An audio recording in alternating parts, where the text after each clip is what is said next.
Hello दोस्तों, काफ़ी मशक्क़त के बाद मैं आपके बीच में लगभग काफ़ी दिन हो गए हैं। तो मैं आपके लिए एपिसोड लेकर के आया हूँ जिसका नाम है महानायक एपिसोड। और इस एपिसोड को आप देखना मत भूलिएगा, ज़रूर देखिएगा, आपके लिए काफ़ी लाभदायक साबित होने वाली है। तो चलिए हम चलते हैं आप अपने काम पर। जो मुझे करना है, जो मुझे पढ़ाना है, उस चीज़ को मैं चल रहा हूँ पढ़ाने, ठीक है। और अगर वीडियो अच्छी लगेगी तो आप लास्ट में कमेंट बॉक्स में ज़रूर कमेंट करिएगा। ये 30 प्रश्नों का सीरीज 30 प्रश्न होंगे, इसमें 50 मिनट का टाइम।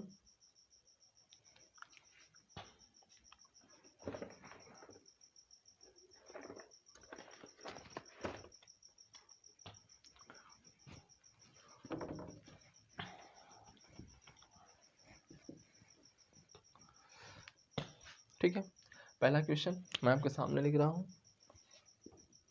बहुत ही महत्वपूर्ण क्वेश्चन रहेंगे, इम्पोर्टेंट करिएगा इसको। तो मैं पहला क्वेश्चन लिखने चल रहा हूँ। तो इसका राज घाट परियोजना,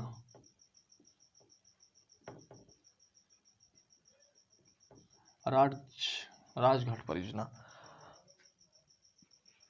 राजघाट परियोजना को हम अन्य नाम से जानते हैं, जिसका नाम है रानी लक्ष्मीबाई परियोजना। रानी लक्ष्मीबाई बांध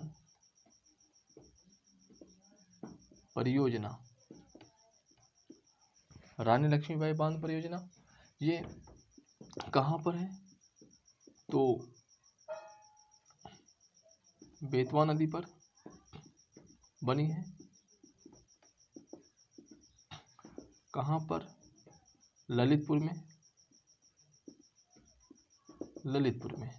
ठीक ना। ललितपुर है कहाँ? उत्तर प्रदेश में। ठीक। दूसरा है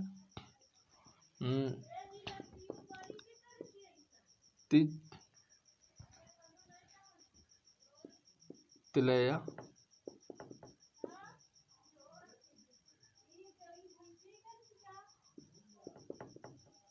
बांध परियोजना।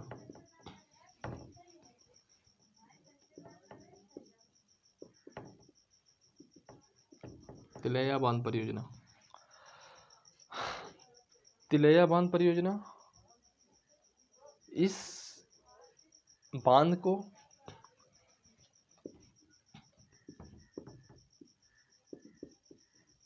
बराकर नदी बनाया गया है।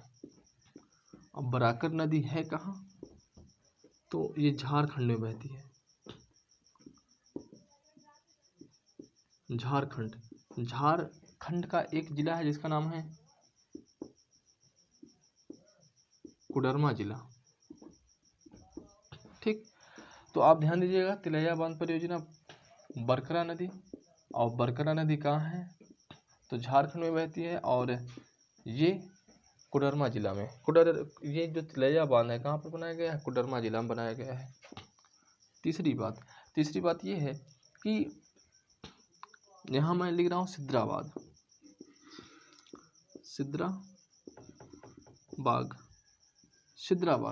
तो सिद्राबाद जो है ये भारत का सबसे पुराना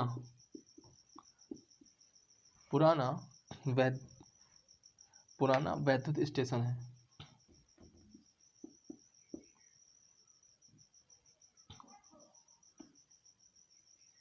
वैद्युत स्टेशन।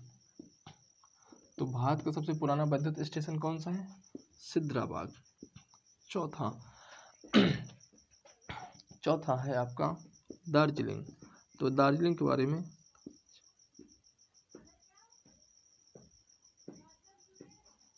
दार्जिलिंग की हम बातें कर रहे थे। तो दार्जिलिंग जो है वो भारत में प्रथम जल विद्युत संयंत्र की स्थापना हुई थी। यहीं पर सर्वप्रथम भारत में सर्वप्रथम जल विद्युत संयंत्र की स्थापना हुई थी। तो इतना मैं बता दिया। दार्जिलिंग में ही क्या हुआ था, भारत में सर्वप्रथम विद्युत संयंत्र की स्थापना हुई थी। पांचवा आपका ये है कि मैं यहाँ लिख रहा हूँ राजस्थान की जो महत्वपूर्ण झीलें हैं उसके बारे में मैं चल रहा हूँ बताने। राजस्थान की जो प्रमुख झीलें हैं उसके बारे में चलना बताने, तो ध्यान दीजिएगा। इस तरफ पहला है, मैं यहाँ पर लिख रहा हूँ पुष्कर झील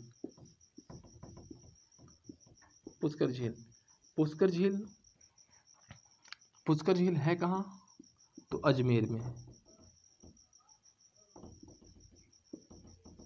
में।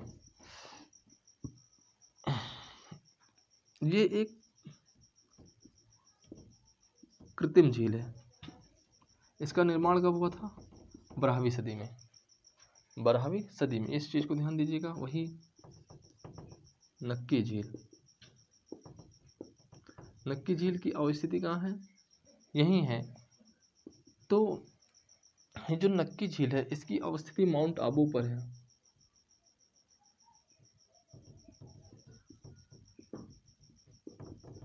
कहाँ है, माउंट आबू पर। पहली बात तो यह राजस्थान की सबसे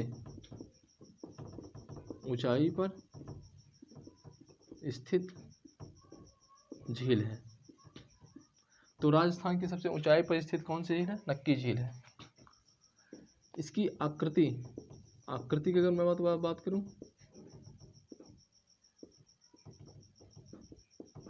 कटोरे नुमा है। ये कैसी है, कटोरे नुमा है, कटोरे नुमा। तो नक्की झील की अवस्थिति कैसी है, इसकी आकृति कैसी है, कटोरी नुमा है। इसकी अवस्थिति कहाँ है, माउंट आबू पर है। यह राजस्थान की सबसे बड़ी या सबसे ऊंची झील है। तो इस चीज़ को आप ध्यान दीजिएगा। ये नक्की झील बहुत इंपॉर्टेंट है, पूछा जा सकता है। आइए हम बात करते हैं राजसमंद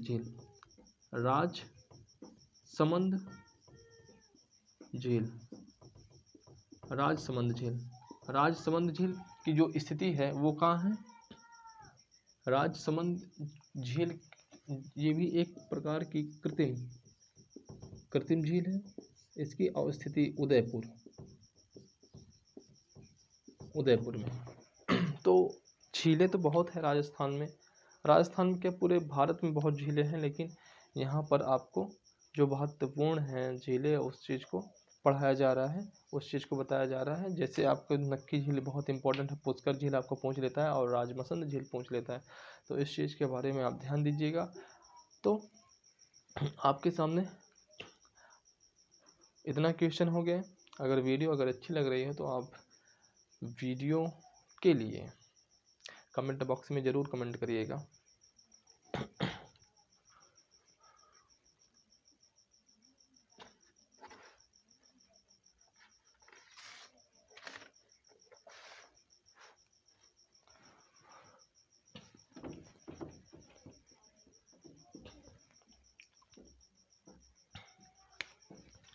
चलिए हम आपको लेकर चलते हैं।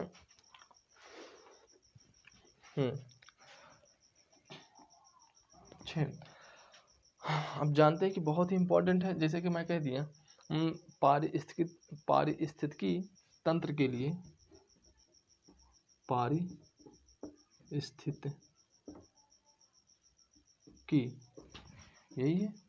पारिस्थितिकी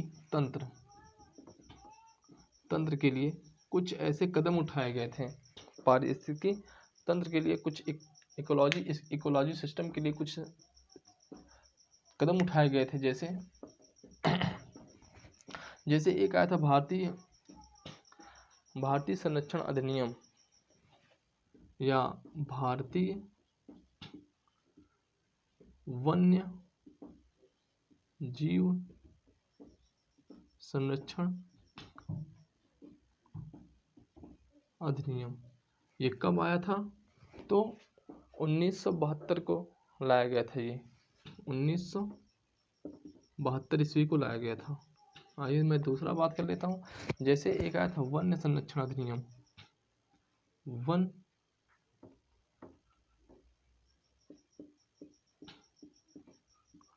संरक्षण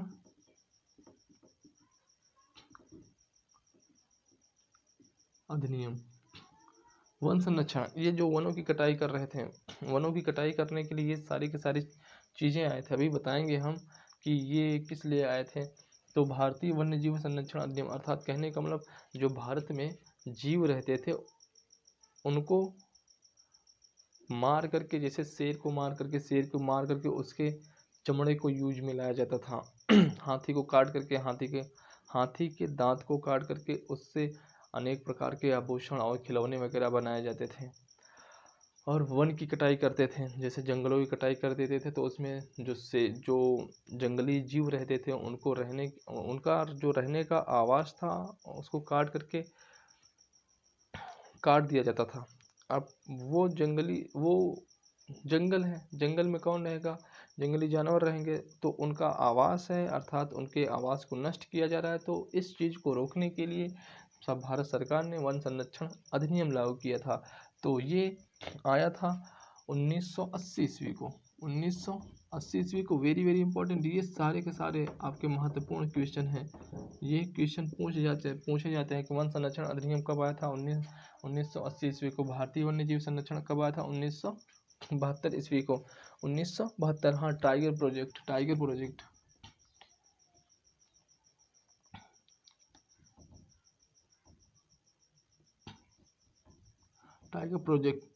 1973 को आया था। 1973 को आया था टाइगर प्रोजेक्ट। तीसरा है आपका, तीसरा एक पर्यावरण संरक्षण आया था। पर्यावरण संरक्षण जो आया था 1986 को आया था। पर्यावरण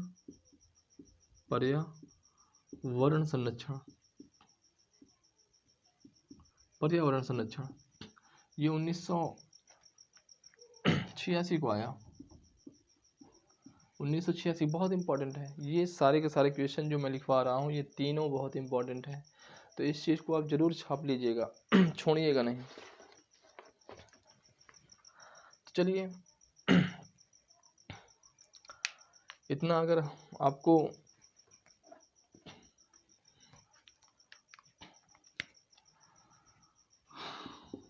आइए हम 7वें की बात कर लेते हैं। जैसे जम्मू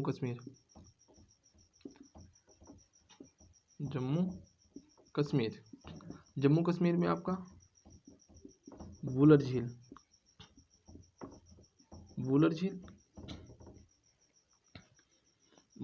की मैं बारे में बात कर रहा हूँ। वुलर झील जो है ये, इसकी मेन अवस्थिति कहाँ, इसका निर्मित कहाँ होती है? निर्मित कहाँ होती है? तो ये होती है झेलम नदी में। झेलम नदी, ये आपसे पूछेगा, ये नहीं पूछेगा कि आपको कहाँ है, तो पूछेगा सवाल कि इसका निर्मित या निर्माण कहाँ पर होती है? तो झेलम नदी में, झेलम नदी पर। ये झेलम नदी पर निर्माण होती है। यह भारत की सबसे बड़ी मीठे पानी की झील है। इस चीज़ को आप ध्यान दीजिएगा। आप ये कभी नहीं पूछेगा कि यह भारत की सबसे बड़ी मीठे पानी की झील है, लेकिन फिर भी मैं लिख दे रहा हूँ, भारत का सबसे बड़ी मीठे पानी की झील।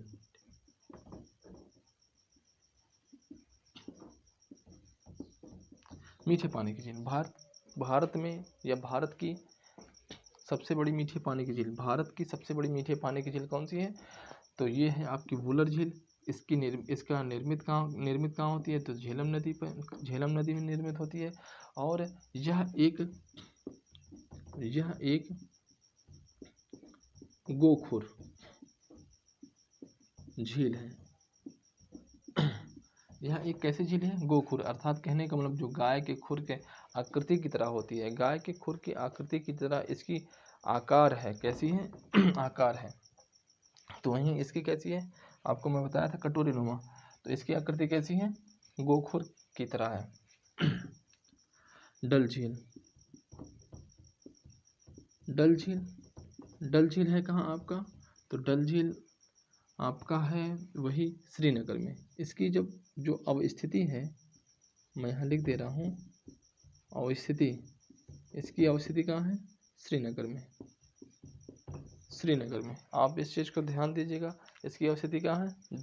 श्रीनगर में है। यही पूछेगा कि डल झील कहाँ स्थित है, तो श्रीनगर में। लेकिन यह भी एक मीठे पानी की झील है, लेकिन बड़ी नहीं है। तो भारत की सबसे बड़ी मीठे पानी की झील कौन सी है? तो वुलर झील।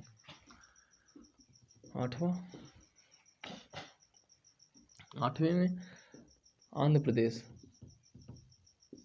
आंध्र प्रदेश, आंध्र प्रदेश की सबसे बड़ी मीठे पानी की झील, मीठे पानी की झील कौन सी है? तो कोल्लेरू झील, कोल्लेरू झील, कोल्लेरू झील। ठीक है, वीडियो अगर अच्छी लग रही है तो बताइएगा। बहुत जल्दी के लिए कि टाइम तो नहीं है, टाइम ना होने की वजह से मैं इतना स्पीड में पढ़ा रहा हूँ, क्योंकि 30 क्वेश्चन मुझे पढ़ाना है, 30 क्वेश्चन पढ़ाना है, वो भी 50 मिनट में, इसलिए मैं माफ़ी चाहता हूँ। ठीक है, आप इसको पॉज करके अपना लिख लीजिएगा, ठीक ना, वीडियो को रुका करके लिख लीजिएगा। मैं इसको साफ कर रहा हूँ।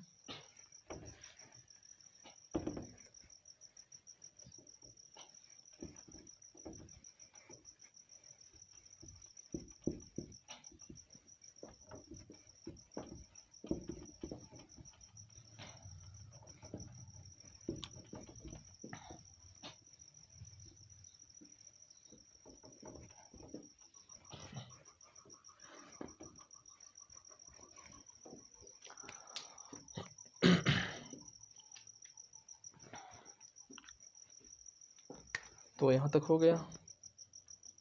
नौवां ये है कि एक है पुलिकट झील। अब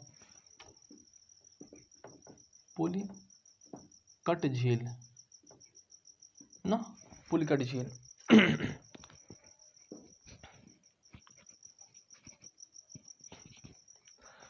पुलिकट झील के बारे में आइए हम बात कर लेते हैं।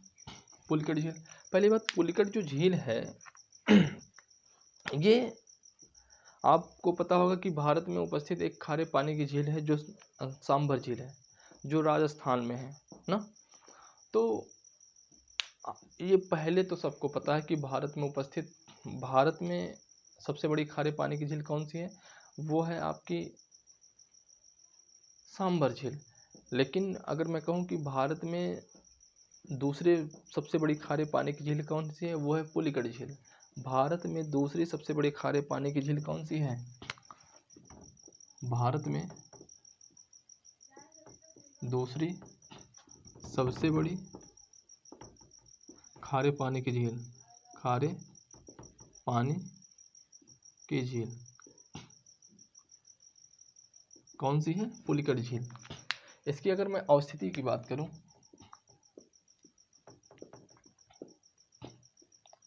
अगर मैं इसकी अवस्थिति की बात करूं तो कोरोमंडल तट, कोरोमंडल तट पर है। कहाँ पर है? कोरोमंडल तट। अगर मैं बात करूं तो कोरोमंडल तट है कहाँ से? ये तमिलनाडु है, ये तमिलनाडु, ये आंध्र प्रदेश का लास्ट बॉर्डर है। तो यहाँ से यहाँ तक की दूरी को हम क्या कहते हैं? कोरोमंडल, कोरोमंडल कहते हैं। ठीक, आइए हम 10वें की बात कर लेते हैं। 10वें तो एक चीज़ और ध्यान दीजिए, अगर राज्य की बात करूं तो यहीं पर ये ऐसे ऐसे फैला हुआ है, आंध्र प्रदेश, और ये ऐसे कुछ ना फैला हुआ है, ठीक। तो यहाँ पर उपस्थित है आपका पुलिकट झील, ठीक ना। आंध्र प्रदेश और तमिलनाडु के बॉर्डर पर एक स्थित है पुलिकट झील। राज्य के बारे में मैं बता दिया हूँ कि आंध्र प्रदेश और तमिलनाडु के बॉर्डर पर कौन सी स्थित है, पुलिकट झील है, ठीक ना। यह भारत की दूसरी सबसे बड़ी खारे पानी की झील है और इसकी अवस्थिति की मैं बात करूँ तो कोरोमंडल तट पर है। लोकटक झील,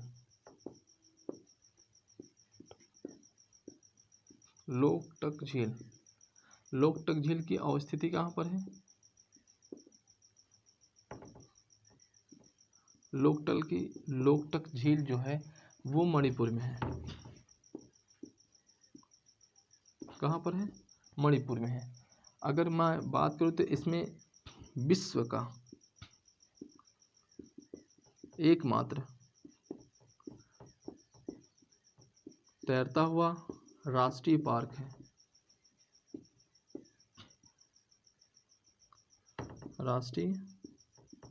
है।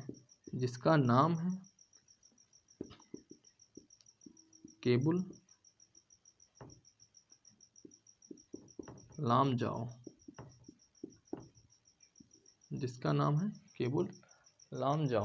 ठीक है।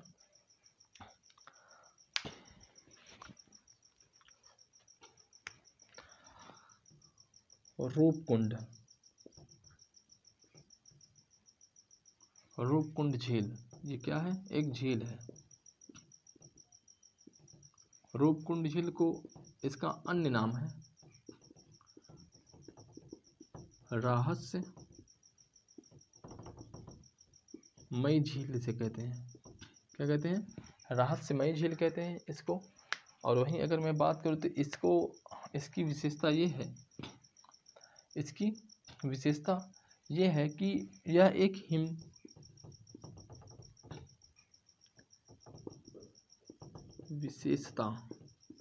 इसकी विशेषता यह है कि यह एक हिम झील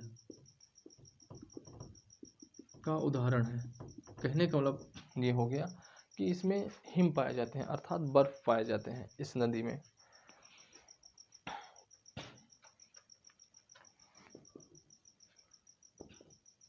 बराहवी की मैं बात कर लेता हूँ। बराहवा अष्टमुड़ी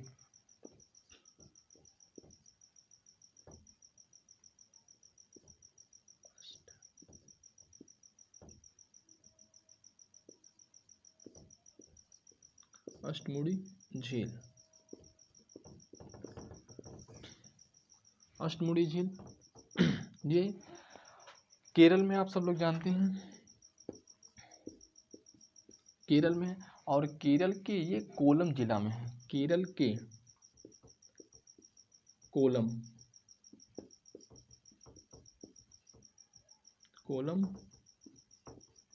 जिला में स्थित है। केरल के कोलम जिला में स्थित है पहले। और केरल में भी एक और है पेरियार झील, वेम्बनाड झील,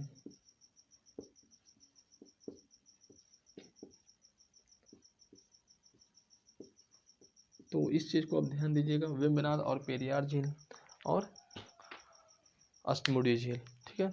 ये तीन के दिनों को ध्यान दीजिएगा। केरल में अष्टमुड़ी झील केरल में है, केरल के कोलम नामक जिला में है, और केरल में ही कौन कौन सी हैं? पेरियार और वेम्बनाड झील।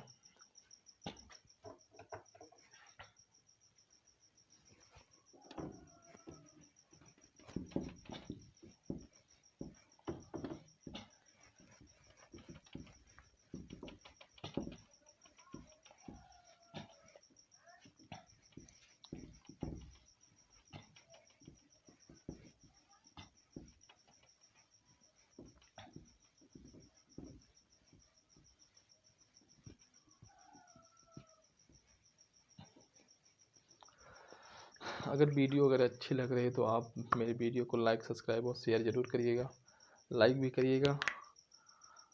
तो मैं लगभग पहुंच चुका हूं, थोड़ा बहुत और है। तो मेरे वीडियो को अगर सच में अगर आपको अच्छी लग रही हो तो लास्ट में आप करिएगा, अन्यथा अभी करने की कोई ज़रूरत नहीं है। और हाँ, मेरे ये सब चीज़ों में मत जाइएगा कि मेरा बोर्ड कैसा है, मेरे पास डिजिटल बोर्ड नहीं है, मेरे पास साफ़ करने के लिए नहीं है। तो मेरे से पढ़ाई भी जाइएगा आप लोग, अगर पढ़ाई अच्छी लग रही है तो बताइएगा। अगर आप मेरा सपोर्ट करेंगे तो मैं भी आपका सपोर्ट करूँगा। तो चलिए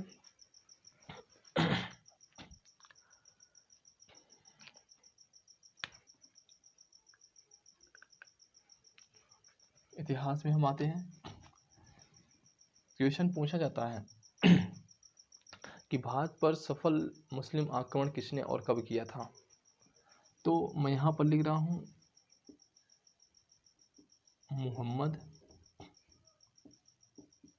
बिन कासिम। मोहम्मद बिन कासिम यही इंसान था। कहाँ का रहने वाला था? अरब का रहने वाला था। अरब का रहने वाला था। इनकी जो नीति थी तो लूटपाट करना था और अपने धर्म का प्रचार प्रसार करना था। ठीक, इनकी नीति यही थी कि ये अरब का था। पहली बात तो ये इसकी नीति क्या थी? लूटपाट करना। इनके राजा जो थे, इनके जो खलीफा होते थे, इनके खलीफा कह देते थे कि जाओ अपने धर्म का प्रचार प्रसार करो और लूटपाट करो। तो ये लोग जाते थे, लूटपाट करते थे और अपने धर्म का प्रचार प्रसार करते थे। और एक चीज़ और थी इसकी कंडीशन कि ये उसमें लूटपाट में लड़कियों को भी शामिल करते थे, स्त्रियों को भी शामिल करते थे, स्त्रियों को भी ये लोग उठा लाते थे। और वही ये भारत में सर्वप्रथम 712 ईस्वी को आक्रमण करता है। तो अर्थात यही भारत में सर्वप्रथम मुस्लिम आक्रमण किया था। भारत में सर्वप्रथम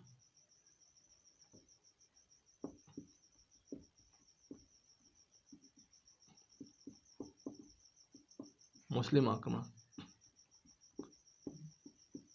करने वाला व्यक्ति था। यही था भारत में सर्वप्रथम मुस्लिम आक्रमण करने वाला। भारत में सर्वप्रथम मुस्लिम आक्रमण करने वाला यही था। और कब किया था? 712 ईस्वी में किया था। और कहाँ पर किया था? तो भारत के सिंध इलाके में। सिंध इलाके में उस वक्त यहाँ का शासक कौन था? शासक दाहिर था। दाहिर को पराजित करता है, ये परास्त हो जाता है। और वहीं यहाँ से इसकी दो पुत्रियां को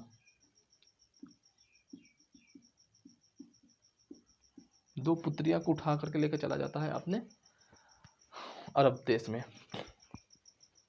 ठीक, आइए दूसरा मैं बात करता हूँ महमूद गजनवी।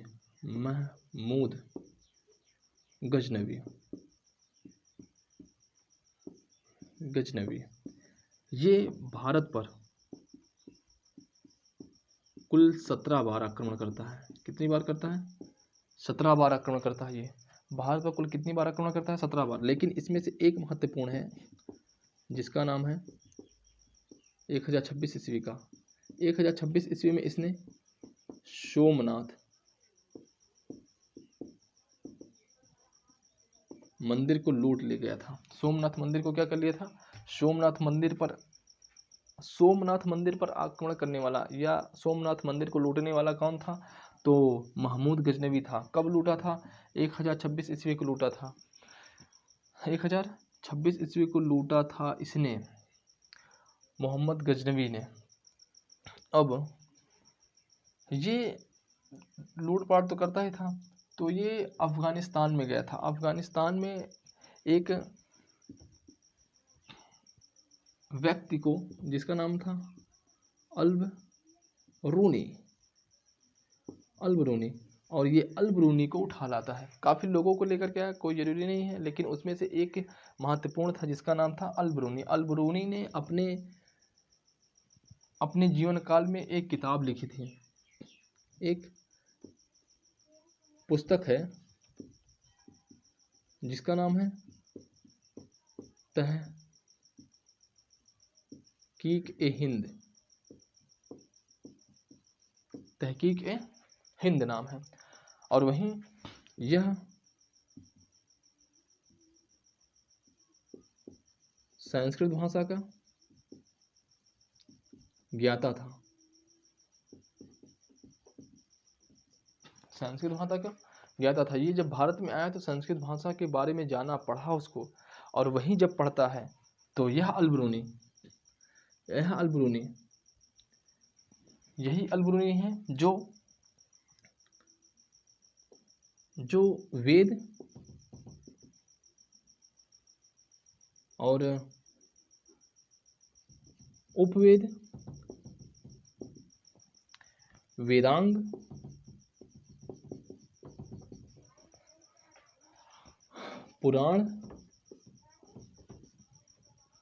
पुराणों का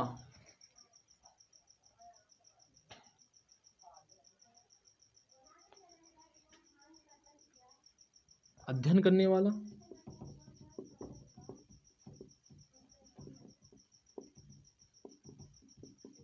पहला मुस्लिम था। तो अर्थात कहने का मतलब, पुराणों का अध्ययन करने वाला सर्वप्रथम मुस्लिम कौन था? पुराणों का अध्ययन करने वाला प्रथम मुसलमान कौन था?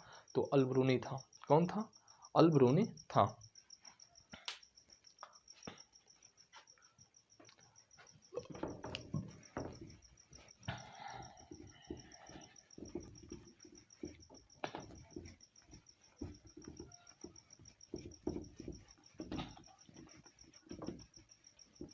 सबसे ज़्यादा ये साफ करने में टाइम लग जा रहा है।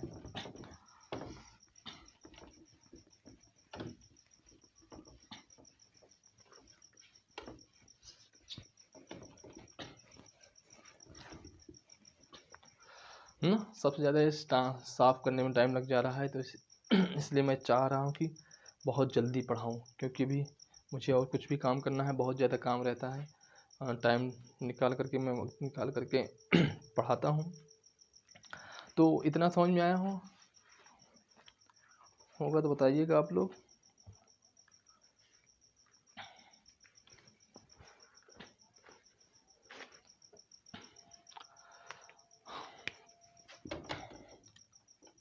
क्वेश्चन, चलिए अब मैं चलता हूँ, ये इतना हो गया। इसके बाद मैं चलता हूँ, आपका एक व्यक्ति था, उसके बाद मोहम्मद गजनवी के बाद गौरी आया, गौर वंश का मोहम्मद गौरी।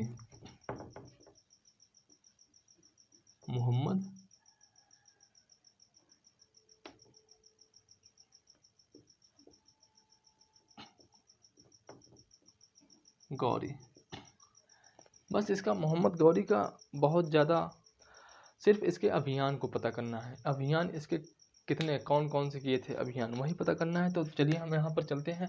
ये अभियान, पहला अभियान इसका हुआ था 1175 ईस्वी को मुल्तान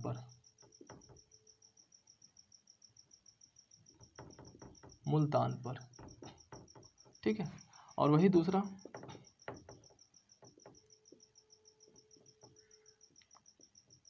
तराइन का प्रथम युद्ध कब होता है? 1191 ईस्वी को पृथ्वीराज चौहान की जीत होती है। पृथ्वीराज चौहान की क्या होती है? जीत होती है, जीत जाता है। और वहीं ये हार करके भाग जाता है, फिर से अपने आप को मजबूत करके आता है। कब आता है? 1192 ईस्वी को, जो तराइन का द्वितीय युद्ध कहलाया। तराइन का द्वितीय युद्ध कहलाया। और ये कब हुआ था? 1192 ईस्वी को। जब ये अपने आप को मजबूत उजबूत करके आता है तो पृथ्वीराज चौहान इसमें क्या हो जाता है? पृथ्वीराज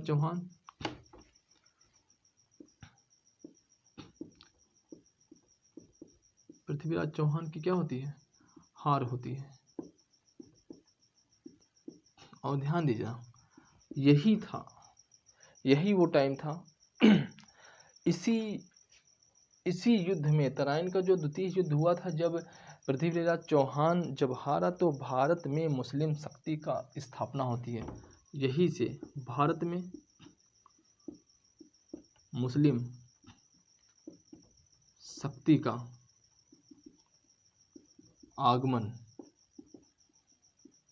हुआ। ये वही टाइम था जब भारत में मुस्लिम शक्ति का क्या होती है? आगमन होती है। जब पृथ्वीराज चौहान क्या होता है? हारता है तराइन के द्वितीय युद्ध में। ये आपकी विशेषता। आपको सबको पता होगा कि 1192 ईस्वी को तराई का युद्ध हुआ था, लेकिन हाँ ये नहीं पता होगा कि भारत में मुस्लिम शक्ति का आगमन कब हुआ। तो तराइन के द्वितीय युद्ध से भारत में मुस्लिम शक्ति का क्या होता है? आगमन होता है।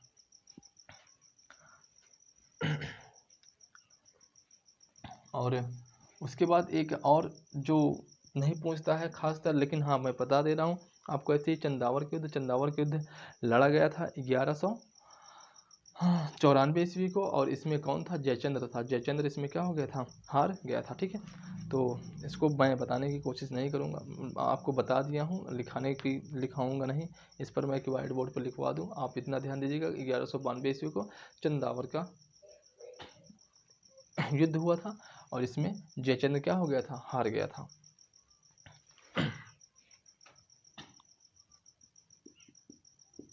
लॉर्ड कर्जन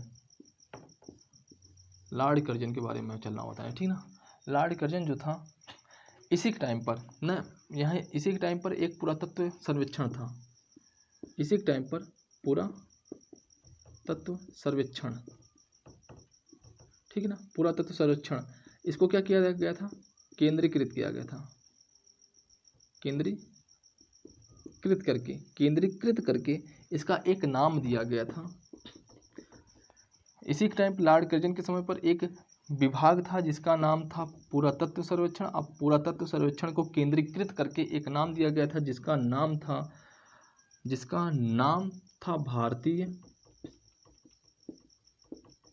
पुरातत्व सर्वेक्षण। और यह नाम कब दिया गया था? 1901 ईस्वी को दिया गया था। इसका जो प्रथम निदेशक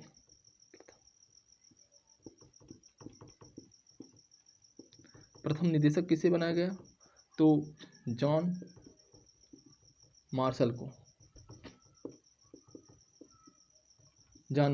इस चीज़ को आप ध्यान दीजिएगा, प्रथम निदेशक किसको बनाया गया था? अर्थात भारतीय सर्वेक्षण विभाग का प्रथम निदेशक कौन था? जॉन मार्शल था।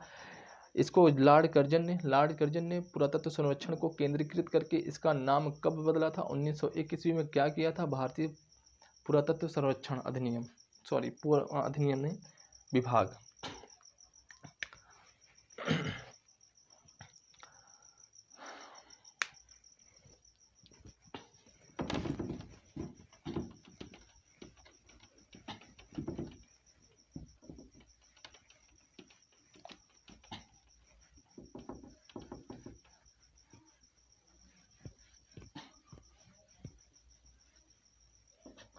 एक मिनट, थोड़ा सा वक्त दीजिए, एक मिनट।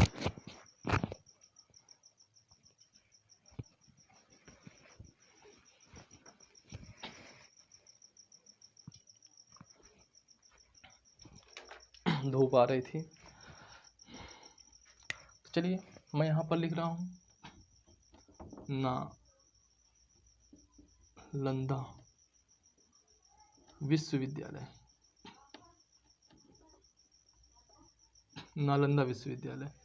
ठीक है, नालंदा विश्वविद्यालय था, उसके बारे में जो चल रहा हूँ बताने। जो नालंदा विश्वविद्यालय का, इसका निर्माण कब? तो 5वीं सदी में इसका निर्माण प्रारंभ किया गया था। 5वीं सदी में इसका निर्माण क्या किया गया था? प्रारंभ किया गया था, प्रारंभ किया गया। और वही इसका निर्माणकर्ता कौन था? निर्माणकर्ता गुप्त वंश का, गुप्त वंश का कुमार गुप्त था। गुप्त वंश का कुमार गुप्त फर्स्ट था। और यह नालंदा विश्वविद्यालय एक शिक्षा का केंद्र था, शिक्षा का केंद्र। इसमें हीनयान और महायान जैसी शिक्षा दी जाती थी। हीनयान और महायान जैसी शिक्षा दी जाती थी। और हिंदू का भी था, ऐसी बात नहीं है, हिंदुओं का भी था, हिंदुओं को भी शिक्षा दी जाती थी। तो इसमें आपको महत्वपूर्ण ये है, हीनयान और महायान की शिक्षा दी जाती थी। और ये है कहाँ, कहाँ पर है?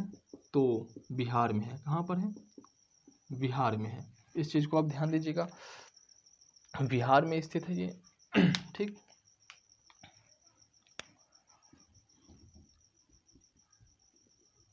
विक्रमशिला विश्वविद्यालय,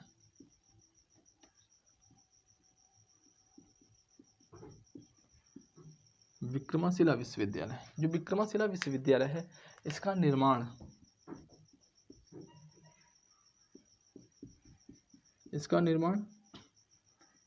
8वीं सदी में, 8वीं सदी में इसको प्रारंभ किया गया था। और इसका निर्माणकर्ता पाल वंश का धर्मपाल था, पाल वंश का धर्मपाल। इसमें बिहार की मैं अगर बात करूं तो बिहार है 160 बिहार है। ये कहाँ पर है?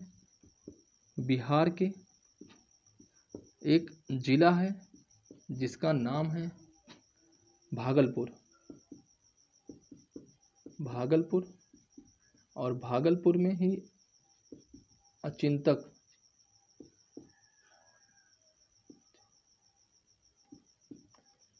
नामक गांव में। तो ये है कहाँ वास्तव में?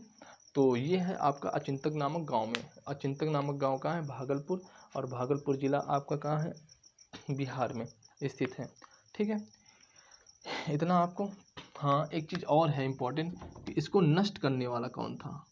नष्ट करने वाला था आपका बख्तियार खिलजी, बख्तियार खिलजी। कब किया था नष्ट? इसको नष्ट कब किया था? तो 1200 ईस्वी को, 1200 ईस्वी को नष्ट किया था। और वहीं इसको नष्ट करने वाला कौन था? इसको नष्ट करने वाला या 1202 से 1203 में इसको उजाड़ने वाला वही था बख्तियार खिलजी।